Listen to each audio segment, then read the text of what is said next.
मित्रों नमस्कार, स्वागत है आपका हिमालनी टीवी यूट्यूब चैनल पर। मैं हूं सच्चिदानंद मिश्र।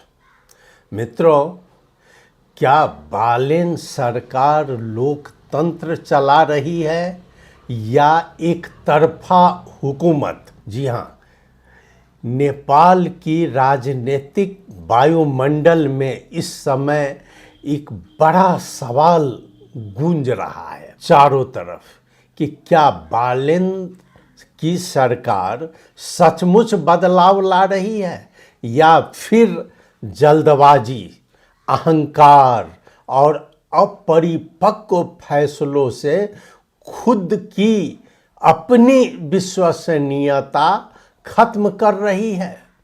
एक के बाद एक सरकार के फैसले सुप्रीम कोर्ट में रुक रहे हैं, आगे बढ़ने का नाम नहीं ले रहा है। 100 रुपये की भंसार नीति रुक गई, छात्र संगठन पर प्रतिबंध रुक गया, कर्मचारी यूनियन खत्म करने का फैसला रुका, सुकुम्बासी हटाने की कार्रवाई रुकी और अब सवाल उठ रहा है कि क्या क्रांतिकारी सरकार है या बिना होमवर्क की यह सरकार है। यह बहुत बड़ा चर्चा चारों ओर चल रहा है।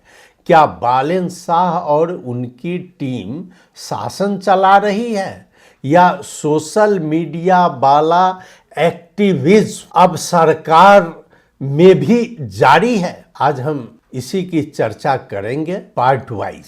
अब पार्ट 1 में आखिर हो क्या रहा है? मित्रों देखिए, किसी भी सरकार के फैसले अदालत में चुनौती पाना नई बात नहीं है, लेकिन जब लगातार बड़े बड़े निर्णय अदालत में रुकने लगे तो समस्या सिर्फ विपक्ष या न्यायपालिका नहीं होती, समस्या सरकार की कार्यशैली भी होती है।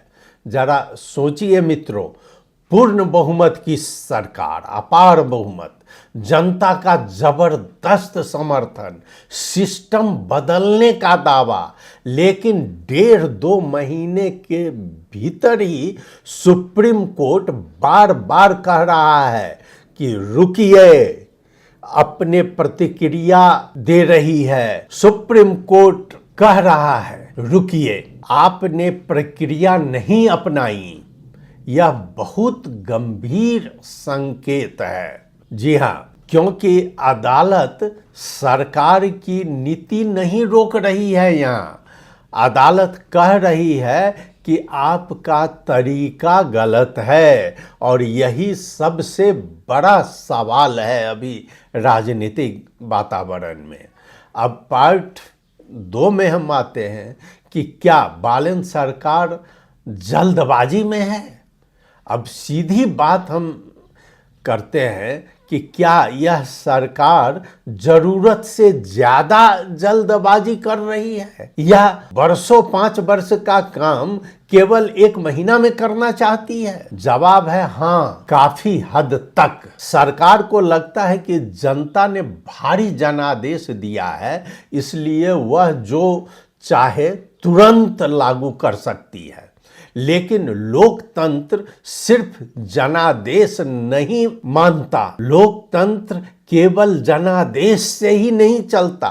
लोकतंत्र प्रक्रिया से चलता है, संविधान से चलता है, संस्थाओं से चलता है। यही गलती शायद बालेन सरकार बार बार कर रही है कि उसको जनता पर विश्वास नहीं है, वो केवल अपने आप निर्णय कर लेना और उसको लागू करवाना। अब उदाहरण देखिए आप कि छात्र संगठन प्रतिबंध। अगर छात्र राजनीति खराब है तो संसद में कानून लाया जा सकता है, बहस करवाई जा सकती है, विश्वविद्यालय सुधार नीति बनाया जा सकता है। लेकिन सरकार ने क्या किया? सीधे प्रशासनिक निर्णय और उस पर रोक लगा दी। अंत में प्रशासन की यह निर्णय का अदालत ने तुरंत रोक लगा दी। आखिर क्यों?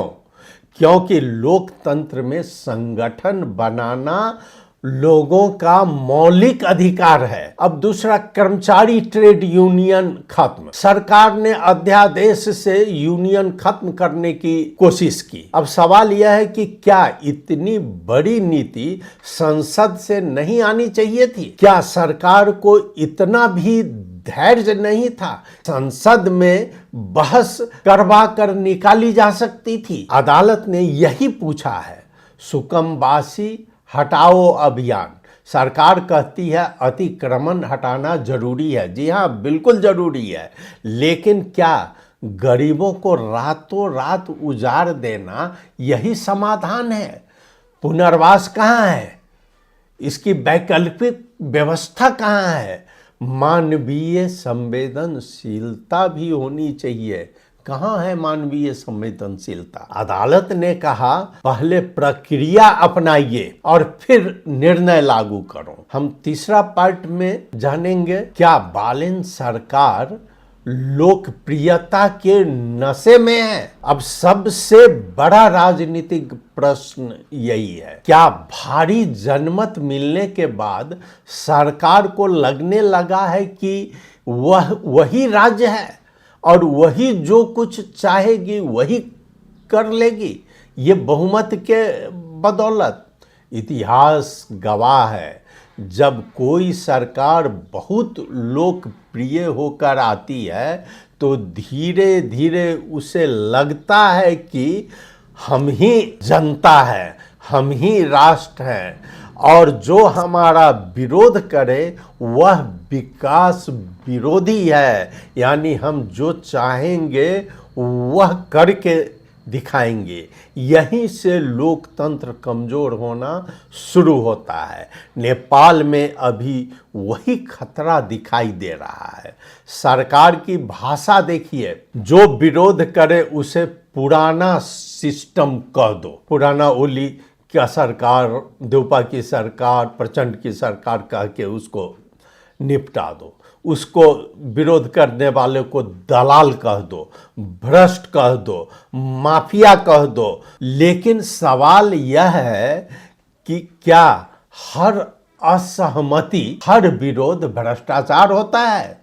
क्या अदालत भी पुराना सिस्टम ही है? यह सोचना पड़ेगा बालेन सरकार को।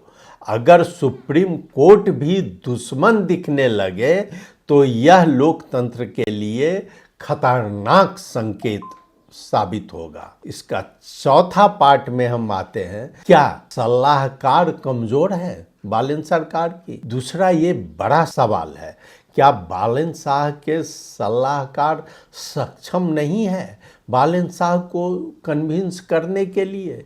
देखिए, कोई भी प्रधानमंत्री अकेले शासन नहीं चला सकता। उसके पीछे नीति विशेषज्ञ, संवैधानिक सलाहकार, प्रशासनिक टीम और राजनीतिक रणनीतिकार होते हैं। लेकिन यहाँ बार बार ऐसा लग रहा है कि या तो फैसले बिना तैयारी लिए जा रहे हैं या कानूनी समीक्षा ही नहीं हो रही है। जी हाँ, क्योंकि अगर सामान्य वकील भी फाइल देखें तो उसे पता चल जाएगा कि छात्र संगठन प्रतिबंध अदालत में टिकेगा ही नहीं। अध्यादेश से यूनियन खत्म करना बहुत ही विवादित हो सकता है। बिना पुनर्वास सुकमवासी हटाना या किसी को हटाना कानूनी संकट बन सकता है। फिर सवाल उठता है, क्या सरकार के आसपास केवल हाँ में हाँ मिलाने वाले लोग बैठे हुए हैं? क्या कोई असहमति देने की हिम्मत ही नहीं करता? आखिर राष्ट्रपा की अध्यक्ष क्या कर रहे हैं? राष्ट्रपा की कार्यकारी समिति क्या कर रही है? यह प्रश्न उठ रहा है। अब ऐसे में अगर हिम्मत कोई नहीं कर सकता तो हर लोकप्रिय नेता के आसपास एक समय बाद इको चेंबर बन जाता है, जहां नेता सिर्फ वही सुनता है जो उसे अच्छा लगता है और वहीं से राजनीतिक पतन शुरू हो जाता है और वही अहंकार को जन्म देता है। जी हाँ मित्रों, मैं 5वां पार्ट इसका ले रहा हूँ। फिर अंदर से ही सरकार को कमज़ोर किया जा रहा है क्या? यह भी सोचने की बात है। अब अगर दिलचस्प संभावना है तो क्या सरकार के भीतर ही कोई गुट बालेन को असफल साबित करना चाह रहा है? नेपाल की राजनीति में यह कोई नई बात नहीं है। कई बार लोकप्रिय नेता के आसपास ऐसे लोग जमा हो जाते हैं जो जानबूझकर गलत सलाह देते हैं ताकि बाद में असफलता उसी नेता के माथे पर रखा जाए। सोचिए जरा, इतने बड़े बड़े फैसले, हर बार कानूनी कमजोरी, यह केवल अनुभवहीनता या अंदरूनी साजिश है? क्या नौकरशाही सहयोग नहीं कर रही है? क्या पुराने शक्ति केंद्र सरकार को असफल साबित करना चाहते हैं? यह संभावना भी पूरी तरह खारिज नहीं की जा सकती। हम छठा भाग में आते हैं। क्या बालेन केंद्रीकृत सत्ता चाहते हैं? सबसे संवेदनशील सवाल यह है, क्या बालेन शाह लोकतंत्र से आगे जाकर एक व्यक्ति केंद्रित शासन की तरफ बढ़ रहे हैं? जब कोई नेता कहने लगे सिर्फ मैं ही सही हूं, संस्थाएं बाधा है, प्रक्रिया समय की बर्बादी है, तो लोकतंत्र खतरे में पड़ता है। लोकप्रियता कभी कभी नेताओं को यह भ्रम दे देती है कि जनादेश संविधान से ऊपर है, लेकिन लोकतंत्र में ऐसा नहीं होता।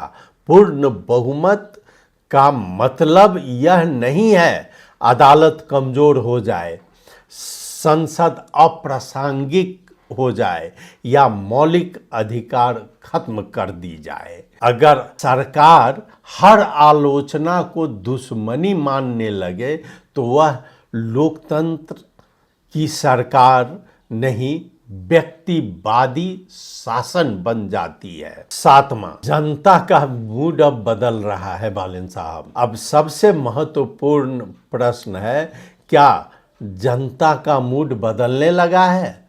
शुरुआत में लोगों को लगा कोई तो आया जो कठोर निर्णय ले रहा है, लेकिन अब धीरे धीरे लोग पूछ रहे हैं, फैसले तो बड़े हैं लेकिन टिक क्यों नहीं रहे हैं?